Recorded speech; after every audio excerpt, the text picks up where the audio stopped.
मुख्यमंत्री पुष्कर सिंह धामी के निर्देशानुसार थराली क्षेत्र में आपदा राहत कार्य में तेज गति चल रहा है। जिला प्रशासन के साथ ही एनडीआरएफ, एसडीआरएफ, आईटीबीपी और एसएसपी संयुक्त रूप से रेस्क्यू ऑपरेशन चला रही है। बीती रात तहसील थराली के अंतर्गत टुंडरी गदेरे में पानी बढ़ने के कारण तहसील परिसर, चेपरो बाजार, कोटदीप बाजार और कुछ घरों में 1 से 2 फीट मलबा घुस गया और कुछ वाहने भी मलबे में दबे हैं। जिला प्रशासन राहत और बचाव कार्य में जुटा है। जिलाधिकारी संदीप तिवारी स्वयं मौके पर मौजूद रहकर राहत बचाव कार्यों का निरीक्षण कर रहे हैं। आसपास के क्षेत्रों में कल अतिवृष्टि के कारण काफ़ी नुकसान हुआ है और मलबा काफ़ी आया था। तो माननीय मुख्यमंत्री जी के निर्देशों में हम लोग यहाँ पहुँचे पूरी टीम और प्राथमिकता में पहले हमने रोड्स को ओपन किया और कुछ जगह में भी मलबा है जहाँ रोड ओपनिंग का काम चल रहा है, लेकिन पैदल रास्ते वहाँ पे बन चुके हैं। और इसके अंदर एक रिलीफ सेंटर हम बना रहे हैं। एक कुलसारी पॉलिटेक्निक कॉलेज में बनाया गया है, एक चेपड़ो शहीद भवानी दत्त इंटर कॉलेज में हम तैयार करवा रहे हैं। मसूरी में आयोजित एक कार्यक्रम में पहुंचे उत्तराखंड के पूर्व सीएम तीरथ सिंह रावत ने प्रदेश की नौकरशाही पर सीधा करारा हमला बोला और कहा कि उत्तराखंड बनने के बाद भी भ्रष्टाचार का ट्रक उसी रफ्तार से चलता रहा। फर्क बस इतना है कि अब ड्राइवर और यात्री दोनों यहीं के हो गए हैं। अब तो ट्रक भरने वाले भी यहीं के हैं और काजू बादाम किशमिश खाने वाले भी यहीं के लोग हैं।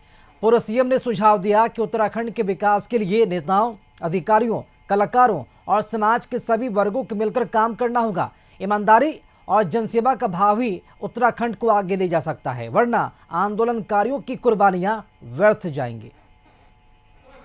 उत्तराखंड चाहिए।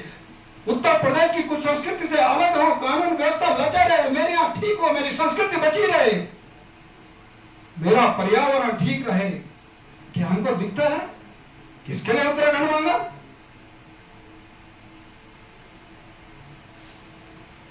उस समय हमने द्रांतियां उठा करके माता बहनों ने चिंता न करते हुए, कर्मचारियों ने अपनी सर्विस को देखते नहीं हुए सड़कों पर चले आए, उतर आए।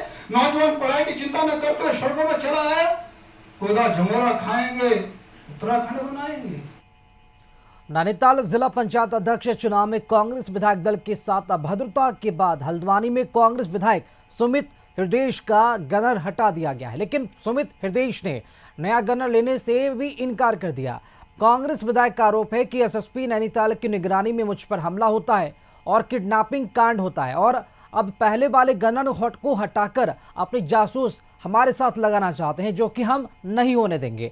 इसलिए गनर को वापस भेज दिया गया है।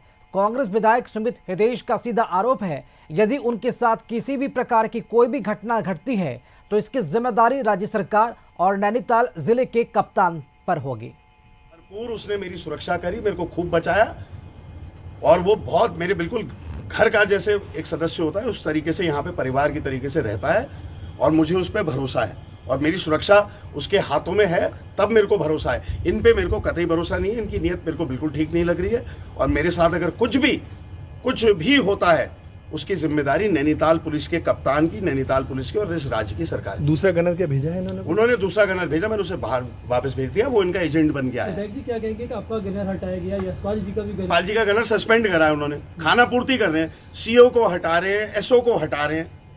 अरे इसको हटाओ कप्तान को, जिसके लिए चीफ साहब ने न्यायालय में बोला अटॉर्नी जनरल से कि सरकार से बोलिए इसका तबादला करिए। देहरादून में सोशल मीडिया पर एक वीडियो तेजी से वायरल हो रहा है। यह वीडियो बेहद ही चौंकाने वाला और चिंताजनक है। इस वीडियो में पूर्व मुख्यमंत्री तीरथ सिंह रावत के भांजे बताए जा रहे विक्रम सिंह राणा ने भू माफिया और पुलिस पर गंभीर आरोप लगाते हुए आत्महत्या तक की धमकी दी है। इस मामले में एसएसपी देहरादून अजय सिंह ने कहा कि मामले का संज्ञान लिया जा रहा है। सोशल मीडिया टीम द्वारा एक वीडियो वायरल हो रहा था जिसका संज्ञान लेने के उपरांत इसकी सूचना के तथ्यों की जानकारी की गई, तो उसमें यह पाया गया कि आवेदक श्री विक्रम राणा जी द्वारा एक प्रार्थना पत्र दिया गया था, जिसकी विस्तृत जांच सीओ मसूरी द्वारा इसमें की गई थी और इसमें सभी पक्षों को बुलाकर इसमें बयान और जानकारी ली गई। उस जानकारी उपरांत चूँकि मामला लेन देन से संबंधित था और इसमें विस्तृत जांच में कोई दस्तावेजी साक्ष्य महत्वपूर्ण नहीं उसमें दिए गए थे और जांच की फाइंडिंग में क्षेत्राधिकारी द्वारा उसमें मामला सिविल प्रकृति का पाते हुए माननीय न्यायालय में इसको वाद दायर करने हेतु हिदायत दी गई थी। सोशल मीडिया पहाड़ों की रानी मसूरी की चमक फीकी पड़ गई है।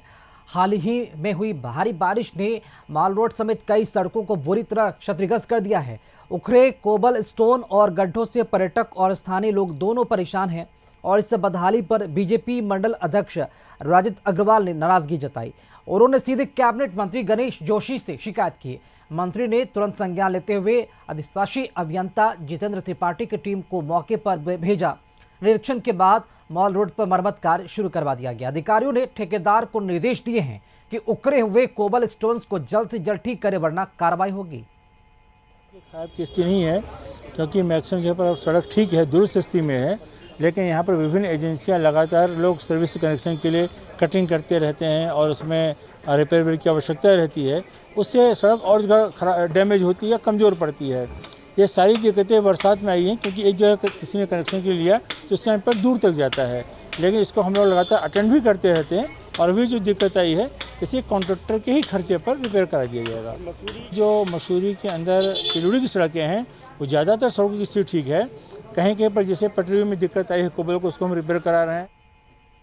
बीजेपी महानगर देहरादून के अध्यक्ष सिद्धार्थ अग्रवाल के नेतृत्व में बीजेपी विधायकों और कार्यकर्ताओं ने देहरादून के कांग्रेस विधायकों का पुतला दहन किया, जिसको लेकर बीजेपी खजान दास ने कहा कि विधानसभा सत्र के दौरान कांग्रेसी विधायकों ने अनुशासनहीनता दिखाई। विधानसभा अध्यक्ष के सामने टेबल कुर्सी और माइक तोड़ दिया गया। इससे साबित होता है कि कांग्रेस आपदा और कानून व्यवस्था पर खुद चर्चा नहीं चाहती थी। आपदा को झेल रहा है, जैविक आपदा जिस तरह से प्रदेश में आई है, चाहे धराली की आपदा हो, चाहे पौड़ी की आपदा हो और चाहे आज जिस तरह से धराली में आपदा आई, कुल विषय पर चर्चा होनी थी और कांग्रेस ने बिल्कुल इससे किनारा करते हुए जिस तरह से उन्होंने अव्यवस्था का माहौल बनाया, अध्यक्ष जी के ऊपर कागज के बंडल फेंके गए, मेज तोड़ी गई, ये अराजकता का माहौल जो उन्होंने पैदा किया, इसके लिए हम कांग्रेस पार्टी की निंदा करते हैं, उन विधायकों की निंदा करते हैं। नैनीताल हल्द्वानी में बड़ी अराजकता और गिरोहों की दहशत को लेकर नैनीताल पुलिस ने सख्त रुख अपनाया है। नैनीताल पुलिस ने आईटीआई गिरोह के सरगना समेत 4 लोगों को गिरफ्तार किया। इन सभी पर गैंगस्टर एक्ट में एक्शन हुआ है और इस गिरोह का मुख्य उद्देश्य लोगों को डराना, चाकूबाजी करना और लूट की घटना कर आम लोगों में खौफ पैदा करना था। 4 लोगों के खिलाफ गैंगस्टर में मुकदमा पंजीकृत किया है, उन्हें जेल भी भेजा जा चुका है। अभी हम ऐसे और भी लोगों को चिन्हित कर रहे हैं जिनका ऐसा आपराधिक इतिहास रहा है, जो इस तरह की गतिविधियों में लिप्त हैं। उन पर निसंदेह कानूनी रूप से कड़ी कार्रवाई की जाएगी। देखिए, ये पब्लिक डोमेन में ये नाम है, हमारे लिए कोई गैंग नहीं है। हमारे लिए इस तरह के जो आपराधिक कृत्य करते हैं वो गैंग माना जाता है, वो गैंगस्टर कहलाते हैं। इसी के तहत इन पर 4 लोगों पर कार्रवाई हुई है और आगे भी जो इस तरह के जिनके आपराधिक इतिहास हैं या जो इस तरह की गतिविधियों में लिप्त हैं उनको चिन्हित करके उनके खिलाफ भी गैंगस्टर एक्ट के अंतर्गत। ग्राम झाझरा में मां भगवती का एक अनोखा दरबार देखने को मिला है, जहां दूर दूर से श्रद्धालु पहुंच रहे हैं। यह दरबार शनिवार के दिन लगाया जाता है, जिसमें लोग अपनी समस्या लेकर और मन में विश्वास लेकर पहुंचते हैं। यहां परेशान लोगों को उनकी श्रद्धा के अनुसार निःशुल्क लाभ मिलता है और मां भगवती की असीम कृपा भक्तों को प्राप्त होती है। श्रद्धालुओं का कहना है कि उत्तराखंड देवभूमि इसलिए प्रसिद्ध है क्योंकि उत्तराखंड में देवी देवताओं का वास है।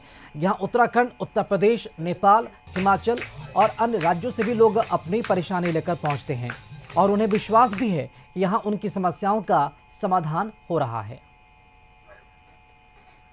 मेरा नाम रूप सिंह थापा है और मैं इस दरबार में जब से जुड़ा हूँ। मेरे इस दरबार में जुड़ने की एक वजह है आयुष कुमार। वो बहुत बीमार था और बहुत दरबार में हो गया, लेकिन कहीं उसको रिलीफ नहीं मिला। तो एक दिन उसके फादर मुझे मिले, मैं उनके साथ इस दरबार में आया और इस दरबार का जो चमत्कार मैंने देखा, उस दिन से और आज तक मैं इस दरबार से जुड़ा हूँ। इस दरबार की ये मेन जो खासियत है, क्योंकि ये दरबार सभी धर्मों और वर्गों की किसी भी भावना को आहत नहीं पहुंचाता है और सभी वर्गों का एक साथ और एक समान रूप में यहाँ पर इलाज किया जाता है या उनको कोई भक्ति के बारे में विषय में ज्ञान दिया जाता है। उत्तरकाशी जनपद के स्यानाचट्टी क्षेत्र में मलबा और भारी पत्थर आने से यमुना नदी में झील बन गई है। झील का जलस्तर लगातार बढ़ने से खतरा और बढ़ गया है। स्थिति को देखते हुए एनडीआरएफ, एसडीआरएफ, स्वास्थ्य, राजस्व, पुलिस, खाद्य आपूर्ति और पीडब्ल्यूडी समेत सभी विभाग की टीम मौके पर तैनात है। आपदा प्रबंधन के अपर सचिव आनंद स्वरूप ने कहा कि प्रभावित इलाकों से लगातार लोगों को सुरक्षित निकाला जा रहा है। कल से ये जो है हमने उनको सभी को निर्देश जारी कर दिया है। सबसे पहले तो जो लोग इससे प्रभावित हो सकते हैं जल भराव के कारण, उन लोगों को वहाँ से इवैक्यूएट करने का और उनको कहीं सुरक्षित स्थान पर रखने के लिए निर्देश जारी किए गए थे। वो कार्य उन्होंने पूर्ण कर लिया है। अब दूसरा चरण आता है कि वो झील में पंचर करने के लिए, तो कल रात में कुछ कार्रवाई की गई है जिससे इस समय पानी बढ़ गया है। कल से शनिवार को मसूरी के कोर्ट मैकेंजी रोड पर शनि मंदिर बैंड के पास भारी भूस्खलन होने से मार्ग पूरी तरह से बंद हो गया, जिससे दोनों ओर वाहनों की लंबी कतारें लग गईं और लोगों की आवाजाही पूरी तरह से ठप हो गई। भूस्खलन के कारण सड़क पर बड़े बड़े बोल्डर और मलबा गिरा, जिससे कई लोग रास्ते में फंस गए। अचानक हुई इस घटना से स्थानीय लोगों और पर्यटकों को काफी परेशानी का सामना करना पड़ा। साथ ही पीडब्ल्यूडी द्वारा मार्ग की निगरानी बढ़ा दी गई और चेतावनी बोर्ड भी लगाए गए हैं। राजकीय महाविद्यालय लोहाघाट में पिछले 9 दिनों से अपनी मांगों को लेकर छात्र नेता और प्रवेश से वंचित छात्र एबीवीपी के बैनर तले धरना दे रहे हैं। विश्वविद्यालय प्रबंधन के द्वारा छात्रों की मांगों की अनदेखी करने से छात्र नेताओं में काफी आक्रोश है। छात्रों ने महाविद्यालय और विश्वविद्यालय प्रशासन के खिलाफ जमकर नारेबाजी की। कई छात्र नेताओं का स्वास्थ्य भी खराब हो गया है। छात्र नेताओं ने कहा कि अगर धरने के दौरान किसी भी छात्र को कोई नुकसान पहुंचता है तो उसकी पूरी जिम्मेदारी प्रशासन और महाविद्यालय प्रशासन की होगी। 9 दिन हो गए विद्यालय परिषद के कार्यकर्ताओं को, लेकिन अभी तक शासन की तरफ से और प्रशासन की तरफ से हमको कोई सहयोग नहीं मिल पा रहा है। और जिला प्रशासन की ओर से भी हम सबके मध्य कोई अभी तक यहाँ पर कोई नहीं पहुँचा कि हमारी क्या मांगे हैं। और हमारे मध्य अभी पूरे छात्र संघ के पदाधिकारी, हमारे विद्यार्थी परिषद के पूरे कार्यकर्ता लोग यहाँ पर को आ रहे हैं और हम सबका हाल जान रहे हैं कि, और हम सभी से जो लोग ये वीडियो को देख रहे हैं, हम सबसे एक आह्वान करते हैं कि आप ज़्यादा से ज़्यादा संख्या में आकर यहाँ पर को जो हम लोगों ने एक आह्वान कर रखा है कि 1 रुपये का सिक्का डालकर हमारे आंदोलन को समर्थन करें।